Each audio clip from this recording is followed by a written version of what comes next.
السلام عليكم ورحمة الله وبركاته. أعوذ بالله من الشيطان الرجيم. بسم الله الرحمن الرحيم. ذرني ومن خلقت وحيدا وجعلت له مالا ممدودا وبنين شهودا ومهدت له تمهيدا ثم يطمع أن أزيد كلا إنه كان لآياتنا عنيدا سأرهقه صعودا إنه فكر وقدر فقتل كيف قدر ثم قتل كيف قدر ثم نظر ثم عبس وبصر ثم أدبر واستكبر فقال إن هذا إلا سحر يؤثر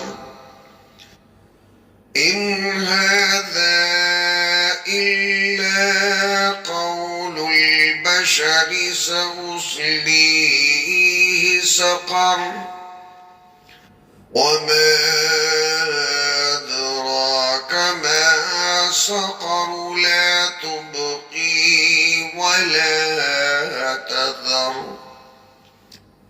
لواحة للبشر عليها 19 لواحة للبشر عليها 19 صدق الله العظيم.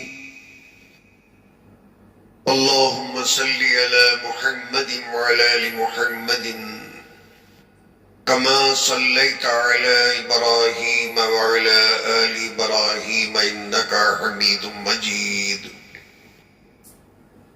اللهم بارك على محمد وعلى آل محمد كما باركت على إبراهيم وعلى آل إبراهيم إنك حميد مجيد. بارگاہ رب العالمین میں حسب معمول ہم تمام غربا فقراء مساکین کی دعا ہے مولا کریم محض اپنے ہی فضل اور کرم سے ہم تمام کی بخشش فرما دے ہمارے گناہوں کو معاف فرما دے سیئات کو درگزر فرما دے اور آج کے اس دور پرفتن میں خاص کر کتاب اللہ سنت رسول اللہ پر کمر بستگی کے ساتھ عمل کی توفیق عطا فرما دے آمین یا رب العالمین. سورہ مدثر کی یہ 2 چند آیات کریمہ اللہ تعالیٰ بیان فرماتے ہیں بسم اللہ الرحمن الرحیم. شروع کرتا ہوں میں اللہ کے نام سے جو بڑا ہی مہربان نہایت رحم والا ہے. ذرنی ومن خلقت وحیدا. خاتم الانبیاء صلی اللہ علیہ وسلم آپ مجھے اور اس شخص کو بھی چھوڑ دیجئے جسے میں نے اکیلا پیدا کیا. وَجَعَلْتُ لَهُ مَالًا مَمْدُودًا. اور اسے میں نے ڈھیر سارا مال عطا کیا. وَبَنِينَ شُهُودًا. حاضر باش اولاد عطا کی. وَمَهَّدْتُ لَهُ تَمْهِيدًا. اور بہت کچھ میں نے اسے کشادگی عطا کی ہے. ثم یطمع والنزید، باوجود اس کے پھر وہ یہ چاہتا ہے کہ میں اسے اور عطا کروں، اور زیادہ عطا کروں. کلا، اب ایسا ہو نہیں سکتا. انہو کان لآیاتنا عنیدا، یقیناً اس نے ہماری قرآن کی آیتوں کی مخالفت کی ہے. سأرہقہ صعودا، میں اسے مشقت والی تکلیف پہ مبتلا کر رہوں گا. انہو فکر وقدر، اس نے غور و فکر کر کے تجویز ٹہرائی. فقتل کیف قدر، ہلاک ہو کہ اس نے یہ کیسی سوچ ڈالی. ثم قتل کیف قدر، پھر ایک مرتبہ وہ غارت ہو رہے کہ کیسا اندازہ لگایا. ثم نظر، پھر نظر کیا. ثم عبس، پھر چیب جبی ہوا، ترش رو ہوا. وبصر، اور منہ بسور کر، منہ چڑھا کر کہا. ثم ادبر، پیچھے ہٹ گیا. واستکبر، غرور پہ اتر آیا. فقال، پھر کہہ اٹھا. ان ھذا الا سحر یوسر، یہ قرآن کچھ بھی نہیں ہے، جادو ہے جو نقل کیا جاتا ہے. ان ھذا الا قول البشر، یہ تو صرف اور صرف انسانی کلام ہے. سوسلیہ سقر، ان قریب میں اسے جہنم میں داخل کروں گا. وما ادراک ما سقر، خاتم الانبیاء صلی اللہ علیہ وسلم، آپ کو کیا خبر ہے کہ دوزخ کیا ہوتی ہے؟ لا تبقی ولا تذر، یہ کسی کو باقی نہیں رکھتی اور کسی کو بھی نہیں چھوڑتی. لواحۃ للبشر، چمڑی جھلسا کے رکھ دیتی ہے. علیہا 19، اور اس پر 19 داروغہ جہنم کے فرشتے مقرر ہیں. ان آیات کے اندر اللہ تعالیٰ نے ایک نابکار کمینے انسان کی مذمت کو بیان فرمایا. یہ ولید بن مغیرہ مخزومی قریش کا بہت بڑا سردار رہا ہے. تفسیری روایات میں بہت سارے صحابہ کرام کی روایتوں کو مختلف تفاسیر لکھنے والے ائمہ نے اپنی اپنی کتابوں میں جمع کیا ہے. حضرت ابن عباس رضی اللہ تعالیٰ جو امام المفسرین ہیں، ان کے قول اور ان کی روایت کے مطابق جن کو بڑے بڑے مفسرین نے ذکر کیا اور اپنی کتابوں کے اندر ان کی روایت کا جو ذکر کیا، حضرت ابن عباس رضی اللہ تعالیٰ کی روایت کے مطابق ایک مرتبہ ولید بن مغیرہ، اور جو ایک نامی شاعر بھی تھا، فصیح اللسان تھا، بلیغ اللسان تھا، عرب کے کلام کو اچھی طرح سمجھنے والا، فصاحت کو جاننے والا، بلاغت کو جاننے والا، پرانے زمانے کی شاعری کو بھی جاننے والا، اور حتیٰ کہ اس کے قول کے مطابق وہ جنات کے قصیدوں کو بھی پڑھ کر جنات کی شاعری اور ان کی زبان کو بھی سمجھنے والا، اور ایسا زبردست عربی کلام کے اندر مہارت رکھنے والا بندہ. ایک مرتبہ ابو بکر صدیق رضی اللہ تعالیٰ کے ہاں پہنچ کر قرآن کے تعلق سے پوچھنے لگا کہ آپ کے نبی صلی اللہ علیہ وسلم اور جس قرآن کو پڑھ کر سناتے ہیں اور ذرا ہمیں بھی تو سنا دے.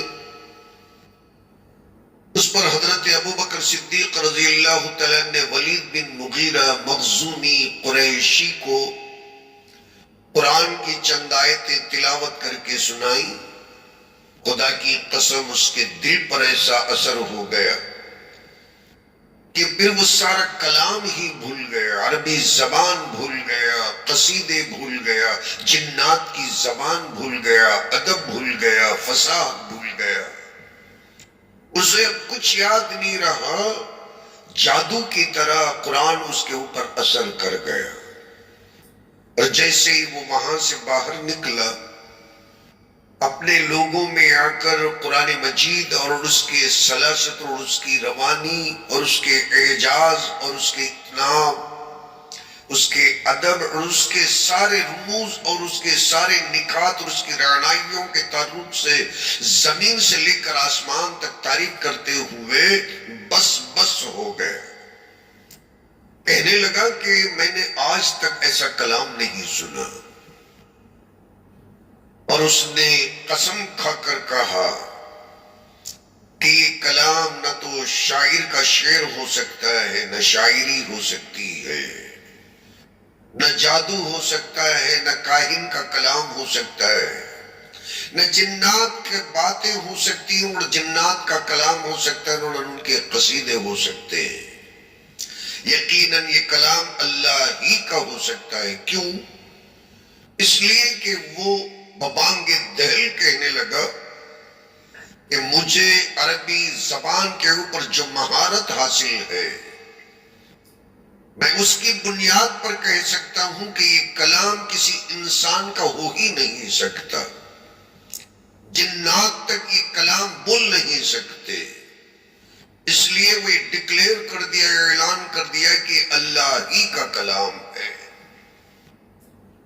جیسے ہی قریشیوں کو اس کے ڈکلیریشن کا، اس کے اعلان کا اور اس کے حضرت ابوبکر سے سن کر قبول کر لینے کا پتہ چل گیا، تو ان کے زمین تلے، ان کے پیروں تلے زمین کھسک گئی۔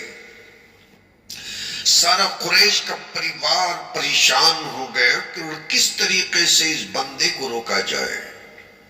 ابو جہل کے پاس جا کر جو جہالت کا باپ تھا رائے مشورہ کرنے لگے، تو وہ سوچ کر دماغ لڑا کر، اور چونکہ یہ بھی انہیں جیسے کمینوں کا سردار تھا نا، تو اس نے ایک ترکیب نکالی۔ ولید بن مغیرہ مخزومی کے گھر جا کر کہنے لگا کہ لوگ آپ کے لیے چندہ اکٹھا کر رہے ہیں۔ وہ پریشان ہوا۔ اللہ فرماتے ہیں کہ مہدت لہو تمہیدا، اور میں نے اس کے لیے بڑی کشادگی عطا کی ہے، بڑی کشادگی، اور بنینا شہودا، حاضر باش فرزند عطا کیے، 13 اولاد اللہ نے عطا فرمائے، اور ایک روایت کے مطابق 10 اولاد اللہ نے عطا کی، اور جو اس کے سامنے موجود رہتے تھے ہاتھ باندھ کر کھڑے رہتے تھے، اور اس کے علاوہ نوکر چاکر لونڈیاں غلام، دولت ہی دولت، دولت کی فراوانی۔ اب اس کے دل پر یہ باتیں خنجر کی طرح آر پار ہو گئیں، چبھ گئیں۔ کہنے لگا کہ میں قریش کے اندر سب سے بڑا مشہور مالدار ہوں، سب سے زیادہ دولت مند ہوں، مجھے فقیر سمجھ کر لوگ چندہ دینا چاہتے ہیں، آخر بات کیا ہے؟ ابو جہل کہنے لگا اپنی سوچی ہوئی ترکیب کے مطابق کہ تیرے خاندان والے، چونکہ تو دل کے اندر لالچ لے کر ابو بکر کے پاس جا کر بیٹھتا ہے کہ وہ بھی بہت بڑے مالدار ہیں، ان سے شاید کچھ تو زر زمین کے لالچ اور ہوس کے اندر ان کے پاس جا کر دوستی کی باتیں کرتا ہے، تاکہ ان سے تجھے کچھ زر زمین کا فائدہ ہو جائے۔ اس لالچ کی وجہ سے تو وہاں جا جا کے بیٹھتا ہے، اور اس طریقے سے لوگ تیری غربت پہ رحم کھاتے ہوئے چندہ وصول کر کے تجھے خیرات دینا چاہتے ہیں۔ پھر وہ آپے سے باہر ہو گیا، کہنے لگا کہ اگر ایسی ہی بات ہے تو پھر تو میں ابو بکر کے پاس بھی جانا چھوڑ دوں گا، عمر کے پاس بھی جانا چھوڑ دوں گا۔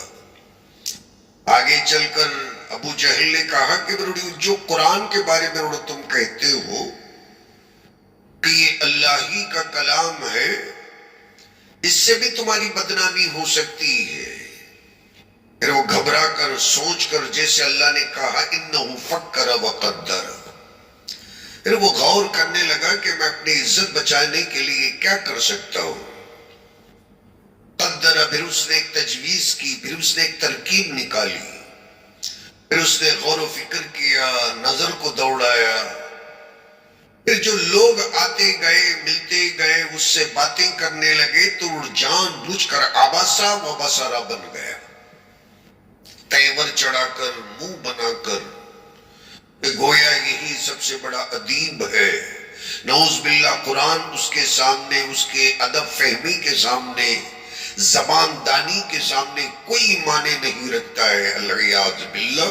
تو قرآن کو ہلکا دکھانے کے لیے اور اپنی باتوں کو واپس لینے کے لیے عباسا و بسارا جیسا بن کر، منہ چڑھا کر، منہ بسور کر، تیور بدلا کر، ثم ادبرا اپنے قول قرار سے واپس ہو کر، واستکبرا غرور میں آ کر، وقال ان ھذا الا سحر یوسر، کہنے لگا کہ یہ تو جادو ہے جو نبی اکرم صلی اللہ علیہ وسلم قرآن کی آیتوں کو پڑھ کر سناتے ہیں، یہ پچھلے زمانے سے میں دیکھتا ہوں کہ یہ کلام کوئی نیا کلام نہیں، جادو کا کلام ہے۔ جیسے تنتر ہوتے ہیں، منتر ہوتے ہیں، اور جن کو جادوگر پڑھتے رہتے ہیں، اور اس طریقے کا ایک جادوگروں کا کلام ہے جو نقل کرتے ہوئے، نقل ہوتے ہوئے آتا ہے، اور اصل میں یہ کوئی آسمانی کلام نہیں، آسمان سے اس کلام کا کوئی تعلق نہیں، اور اسے پھر مکمل طریقے سے انڈرلائن کرتے ہوئے کہنے لگا ان ھذا الا قول البشر، یہ اصل میں انسان ہی کا کلام ہے۔ اللہ اسے سب کچھ عطا کیا، دولت دی، اولاد دی، غلام دیے، باندیاں دی، جھاڑی جنگل عطا کیے، کھیت کھلیان عطا کیے، اور سب کچھ اللہ نے اسے زر زمین سے مالا مال کیا، اور اس کے باوجود بھی اپنی سرداری کو برقرار رکھنے کے لیے، اپنی جھوٹی شان برقرار رکھنے کے لیے، جب کلام مجید کو، اللہ کے کلام کو ہلکا کر کے دکھایا، اسے جادو کہہ دیا۔ اللہ نے فرمایا کہ قرآن کو جھٹلانے والے کی جو سزا ہے، قرآن کو ہلکا دیکھنے والے کی جو سزا ہے، وہ اللہ سناتے ہیں سَأُصْلِيهِ سَقَرَ، ان قریب ابھی ہم اسے جہنم رسید کیے دیتے ہیں۔ یہ اللہ تبارک و تعالیٰ کا ایسا کلام ہے کہ جسے پہاڑوں کے اوپر اگر رکھ دیا جائے تو وہ پگھل جائے، اس کے پرخچے اڑ جائیں۔ زمین اور آسمان اس کلام کی جلالت کا تحمل نہیں کر سکتے، اور ایسے کلام کو ایک معمولی سا انسان، ایک شاعر جو زمانے جاہلیت کے شعر شاعری کو اپنا فخر سمجھنے والا، یہ کہنے لگا کہ یہ تو معمولی انسانوں کا کلام ہے، پرانے زمانے سے نقل ہوتا ہوا آیا ہوا ایک جادو کا کلام ہے، جادوگری۔ اللہ فرماتے ہیں کہ ایسے جہنم میں داخل کروں گا کہ جہنم کا، اللہ کے نبی آپ کو تک پتہ نہیں کہ وہ جہنم کیا ہے، لا تبقی ولا تذر، ڈالنے کے بعد میں اس کے اندر اسے نہ باقی رکھے گی نہ چھوڑے گی۔ اللہ نے فرمایا سَأُرْهِقُهُ صَعُودًا، صعودہ جہنم کے اندر ایک پہاڑ کا نام ہے، جیسے روایتوں کے اندر آیا ہے کہ جس پہ جہنمی کو چڑھنے کا حکم دیا جائے گا، اور زبردستی یہ جہنم کے فرشتے اس کے اوپر اسے گھسیڑتے ہوئے لے کر چلیں گے۔ یہ 70 سال تک جہنم کے اس پہاڑ کو چڑھے گا، اور پھر وہاں سے وہ لڑکا دیا جائے گا تو اسے واپس زمین پر آتے ہوئے 70 سال مزید لگتے ہیں۔ بیل جہنم کی ایک وادی گڑھے کا نام ہے، اور سعود جہنم کے اندر بہت بڑے پہاڑ کا نام ہے۔ ابن جریر طبری رحمہ اللہ نے مشقت آمیز، بہت زیادہ تکلیف دہ عذاب کا ترجمہ کیا ہے، بعض مفسرین نے اسے پہاڑ کا ترجمہ کیا ہے۔ مختلف روایتیں ہیں، اور جن کو مفسرین اکرام نے قلم بند کیا ہے۔ اللہ تعالیٰ نے اسے ایسے عذابوں کے اندر مبتلا کرنے کا ذکر فرمایا، اور اس کی مذمت کے اندر ان آیتوں کو نازل فرمایا۔ دنیا کے اندر اللہ بہت کچھ دیتا ہے، مگر اس کا اللہ حساب نہیں رکھتا۔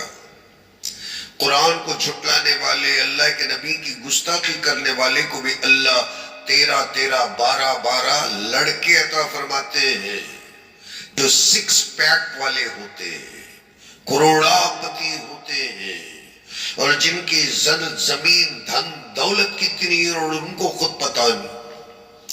کسی کی 1 منٹ کی کمائی 1 کروڑ روپے ہو جاتی. 1 منٹ میں ایک بندہ کروڑ روپے کماتا ہے. سوسلی ہی سقر. اللہ فرماتے ہیں یوں مرا کہ نہیں بس اس کا ٹھکانہ جہنم ہو جاتا ہے. یوں ابھی مرا کہ نہیں، اس کی روح قبض نہیں ہوئی، اس کا ٹھکانہ جہنم ہو جاتا ہے. حالانکہ وہ 1 منٹ میں 1 کروڑ کی پراپرٹی اپنی اولاد کے لیے چھوڑ کر مرتا ہے، مگر اس کی نظر کے اندر قرآن کوئی معنی نہیں رکھتا. امام الانبیاء صلی اللہ علیہ وسلم کی عظمت کوئی معنی نہیں رکھتی. تو اس کا ٹھکانہ اور اس کی سزا جہنم کے سوا کیا ہو سکتی ہے؟ تو اتنا بڑا کلام اللہ ہدایت کے لیے نازل کرے اور بندہ اسے جادو کہتے. اللہ تبارک و تعالی ہمیں اتنے بڑے کلام کو، اتنی بڑی نعمت عظمیٰ کو عطا فرمانے کے بعد میں پھر بھی ہمیں اس سے کوئی فائدہ نہ پہنچے. ہم سے بڑا کوئی غریب ہو ہی نہیں سکتا. ہم سے بڑا اس زمین پر کوئی کنگال، قلاش اور کوئی منگتا ہوا بندہ ہو ہی نہیں سکتا. اللہ تعالی آج کے ان دنوں میں خاص طور پر ہمیں بیدار ہو کر، آنکھیں کھول کر اللہ بولنا کیا چاہتے ہیں، ہم نے کیا پایا اور کیا کھویا ہے، مرنے سے پہلے خاص کر آج کے اس پرفتن زمانے کے اندر سمجھ لینے کی توفیق عطا فرمائے. آمین. وآخر الدعوانا ان الحمد للہ رب العالمین.